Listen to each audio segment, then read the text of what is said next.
ঘটনার পরে আমরা যে দোকান যারা আসতো আমার পাড়া আছে তারাও পুলিশের প্রতি পুলিশে 10 মিনিট টাকা দিচ্ছে 1.5 ঘন্টা করে, আর পুলিশের ভূমিকা নেই। তারা এতটা বাইক ডাকাত দিচ্ছে এলাকার সবাই জানছে, পুলিশ জানছে, পুলিশ ছিল সকালবেলা দেখি কি ব্যাপারটা। তারা যে রাত্রে একটা পুলিশ উঠে গেছে, জাস্ট নাম কি, তোমার নাম কি, তোমার বাবার নাম কি, ওইটা কি হয়েছে, এই দুটো তারা আইসে না। এই ধরনের ঘটনা যে পরপর ঘটতেছে মানে কি মনে করতেছে? এটা তো একটা কি বোঝালেন চক্রান্ত একটা খুব আছে।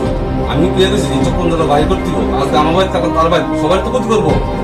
আজকে আমার জিনিস না এমার্জেন্সি আরেকজন মারলে প্রাণে মারলে তো এটা ধরতে হবে সবাই মিললে, এটা বাইর করতে হবে। চিহ্নিত তোর কেরাই লোকাল আছে লোকাল জড়িত বাইর করতে হবে।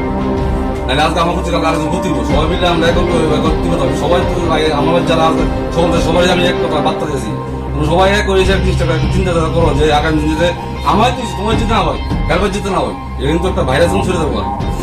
এইদিকে দরজাটা ভাঙছে, ভাঙে সেরা 4 জন দুষ্কৃতিকারী আমার ঠিক শেষ সামনে আমার হাতে ডাক দিয়ে দিছে। আমি চোখ করিয়া দেখি 2 জন দাঁড়িয়েছে, 2 জন গোছালি আছে, আর 2 জন আমার এই রুমে আমার মিসেস বাচ্চারে ডাক ধরে গোছালি দিয়ে রাখছে।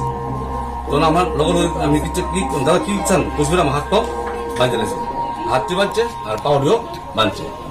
তারপরে আমার মিসেস লগর উনি আমার মিসেস, আমার ছেলেরে মিসেস রে আমি তোমরা সবাই গেল আমরা দাদা আপনারা কি আমরা হাতটা তো রয়েন না, আমরা কি লাগবো দেখে হ্যাঁ। এবারে তার সারা ঘর সার্চ করানো বসছে।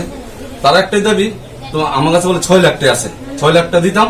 তার বারবার আমার কাছে গলা ধমকি দিতেছে, গলা আমার দাদু আমি দাদা আমার কোন টাকা পয়সা নাই, আমি দেখলে আমার ব্যাংক অ্যাকাউন্ট বই আছে না দেখেন, আমার 6 লাখ টাকা নাই। আমরা তো ইনফরমেশন 100% ফুল, তো 6 লাখ টাকা আছে। তারা বারবার বাড়িতে একজন লোক যায় আমার বারবার দাও গলত ধরে। এরপরে আমার ঘরের লকার টকার বাইরে যা জিনিসপত্র স্বর্ণ রঙ রাস্তায় নিচে 6 ভরি স্বর্ণ আসলো, 70,000 টাকা ক্যাশ আসলো।